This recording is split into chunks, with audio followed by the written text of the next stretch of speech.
Is it possible that every single technological revolution in the last 200 years has secretly been a massive stimulus package for the blue-collar trades?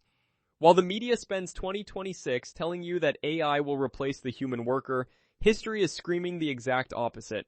Today I'm going to show you the hidden pattern from 1760, 1882, and 1995 that proves why the more complex our digital world becomes, the more valuable the man with the wrench actually is. I spent 30 years in technology. I've watched three major platform shifts up close: the rise of the internet, the mobile revolution, and now artificial intelligence.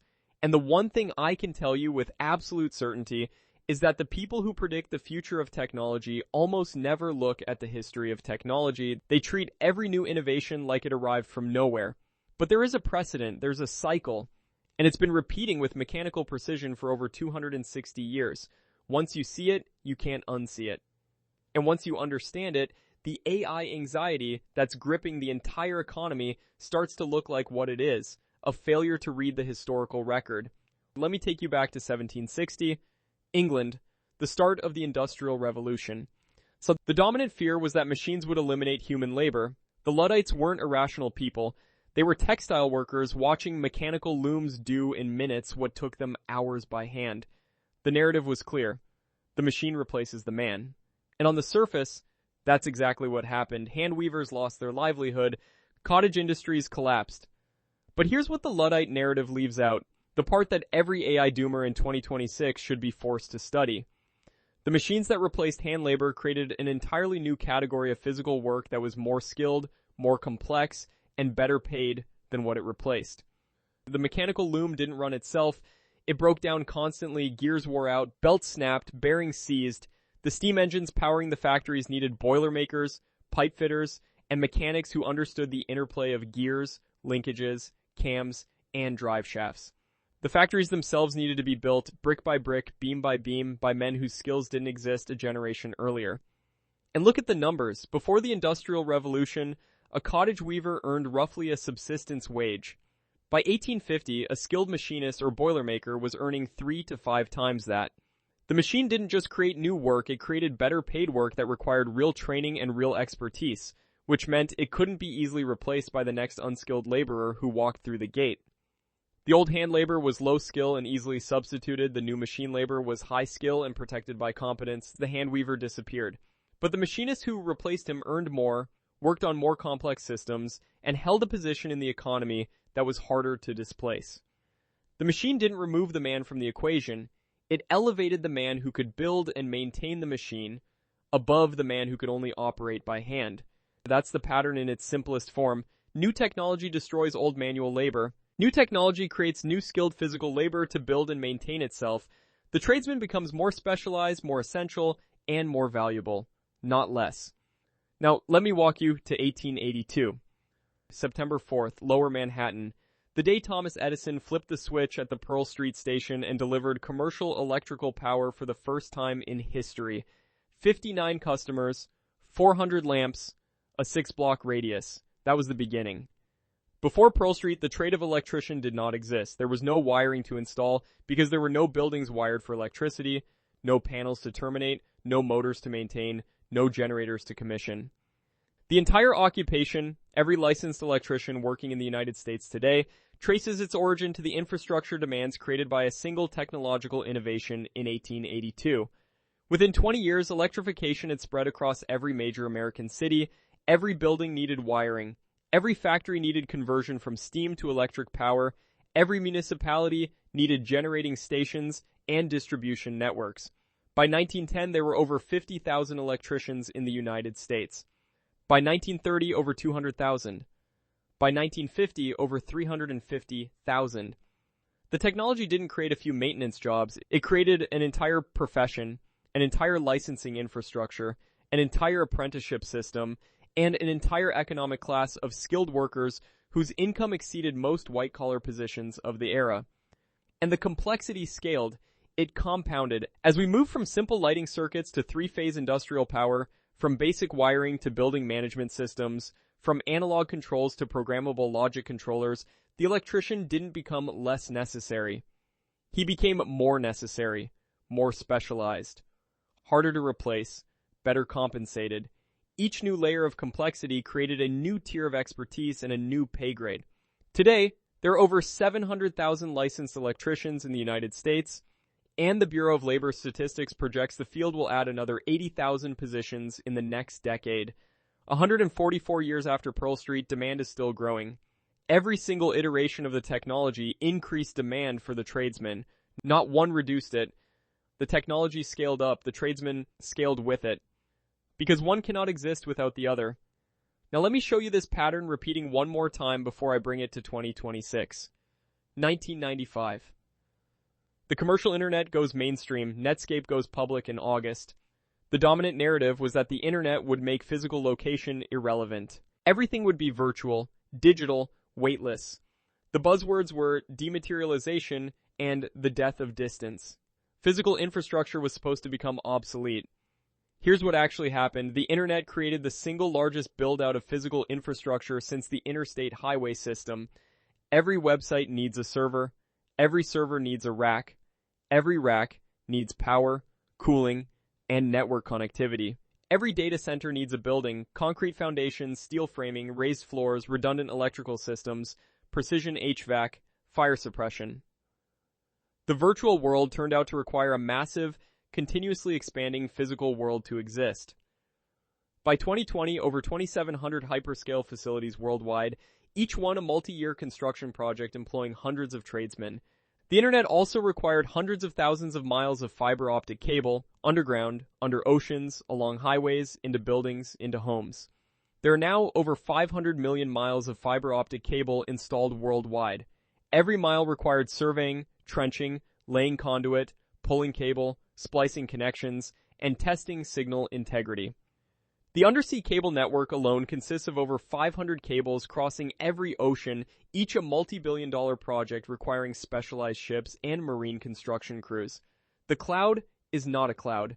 It's millions of miles of glass fiber and copper wire physically installed by tradesmen running between physical buildings full of physical machines maintained by physical workers. And then there's the network technician, the low-voltage specialist. Before the internet, this trade barely existed. After the internet, it became one of the fastest growing occupations in the country. Structured cabling, wireless access point installation, network rack buildouts, server room construction, security system wiring, all physical work, all skilled labor, all created by a technology that was supposed to make physical work obsolete. The cycle repeated exactly. The internet didn't reduce the need for physical infrastructure. It created an entirely new category that required an entirely new category of skilled tradesmen. The technology scaled up, the physical layer expanded. The tradesmen became more essential. Just like 1760. Just like 1882. Now let's talk about 2026. Artificial intelligence. And why the cycle isn't just repeating, it's accelerating. Fortune magazine published a piece in February 2026 introducing a concept they called physical AI. The thesis: artificial intelligence is a software layer that cannot exist without a hardware layer, servers, processors, networking equipment, power systems, and cooling systems that somebody has to build, install, maintain, and expand. The AI revolution is actually a physical infrastructure revolution disguised as a software story. $60 billion in data center construction in 2026 alone. Microsoft, Google, Meta, and Amazon are in the largest infrastructure building war since the electrification of American cities. Each hyperscale data center requires hundreds of electricians, HVAC technicians, plumbers, welders, pipe fitters, and heavy equipment operators. The processors running AI workloads generate thermal loads so extreme that the industry is transitioning from air cooling to liquid cooling, direct-to-chip, rear-door heat exchangers, full immersion systems. That transition is creating a new specialization within HVAC that didn't exist 5 years ago, the same way electrification created the electrician in 1882. The power demands are unprecedented. A single hyperscale AI data center can draw 200 megawatts, enough to power 160,000 homes. Northern Virginia is running out of grid capacity.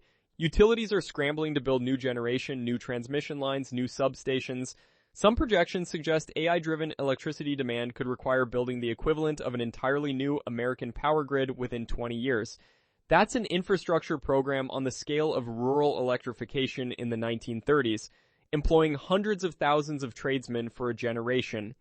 The AI chips themselves require semiconductor fabrication plants, fabs, that are among the most complex physical structures on Earth. A single fab costs $10 to $20 billion and takes 3 to 5 years to build. The construction workforce for a single facility can exceed 10,000 tradesmen at peak. TSMC, Intel, and Samsung are all building new fabs on American soil right now. Each one is a decade-long commitment to continuous construction, expansion, and maintenance. And here is where the cycle crystallizes into something you can act on. In my book, Iron Logic, I define structural stability as the principle that real wealth isn't income, it's resilience. The most resilient economic position isn't one that survives disruption, it's one that becomes more valuable because of disruption. That's the tradesman's position in every technological revolution for the last 266 years. The Industrial Revolution made machinists more valuable. Electrification made electricians more valuable. The internet made network technicians more valuable. AI is making all of them more valuable simultaneously because AI requires power systems, cooling systems, network infrastructure, and physical construction at a scale that dwarfs everything that came before it. The cycle compounds. Each revolution builds on the infrastructure of the previous one and adds a new layer of complexity. AI doesn't replace the electrical grid, it demands more from it. AI doesn't replace the data center, it demands bigger, more complex, more power-hungry versions. AI doesn't replace cooling systems, it demands entirely new cooling technologies requiring entirely new skills. Every layer of digital complexity adds a corresponding layer of physical complexity. And every layer of physical complexity adds demand for the men who can build and maintain it. This is what sovereign decisiveness looks like in practice. We are in the fourth turning. The old institutional frameworks, the career paths, the educational pipelines, the credentialing systems were built for an economy that no longer exists. The guidance counselors are still telling 18-year-olds to learn to code. The universities are still charging $40,000 for degrees in fields that AI is actively automating. The conventional wisdom is 2 decades out of date because the people dispensing the advice have never studied the cycle. They're operating on institutional memory from the 1990s when a college degree in technology was the safest bet in the economy. That world is gone. The map they're handing your son doesn't match the terrain he's walking into. Sovereign decisiveness means you don't wait for the institutions to catch up. You read the structural data yourself, you identify the cycle, and you make your move while everyone else is still following the old playbook.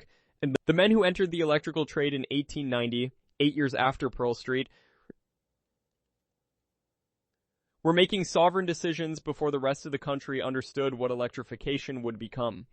The men who got into data center construction in 2000 were making sovereign decisions before the economy grasped how physical the internet would turn out to be. The men entering data center HVAC, high voltage electrical, and semiconductor fab construction right now are making the same sovereign decision at the same point in the same cycle. So here's the question I want to leave you with. It's not rhetorical, it's strategic. If you could go back to 1882 and you knew that electrification was about to create a trade that would employ millions for the next 150 years, would you have entered it? If you could go back to 1995 and you knew that the virtual revolution was about to trigger the largest physical infrastructure build-out since the highways, would you have positioned yourself in data center construction? Of course. You're standing at that same inflection point right now. The AI revolution is creating physical infrastructure demand that will compound on top of electrification and the internet combined. The cycle is the same. The opportunity is the same. The only difference is that this time, you don't need hindsight. You have 266 years of historical precedent telling you exactly what happens next. Because it's already happened 3 times. In exactly the same way. And the new specializations are already emerging. Liquid cooling technicians who can install direct-to-chip coolant systems and immersion tanks. High-voltage electricians qualified for the redundancy power architectures that hyperscale data centers require. Semiconductor, fab construction specialists who understand cleanroom environments and precision tolerances. Power grid expansion crews, linemen, substation electricians, generation plant technicians needed to feed the insatiable electrical appetite of AI computing. These specializations didn't exist 5 years ago. Just like electrician didn't exist before 1882, just like network technician didn't exist before 1995. The technology creates the trade it always has. The men who understand this cycle don't fear technological change. They position themselves at the foundation of it. In 1760, it was the machinist. In 1882, it was the electrician. In 1995, it was the network builder. In 2026, it's the man who builds, powers, cools, and maintains the physical infrastructure that artificial intelligence requires to exist. The cycle is the same. The foundation is physical. The opportunity is now. If you like this content, please like and subscribe. It keeps the motor running. And if you'd like to learn more, check out my books on Amazon or click the links below.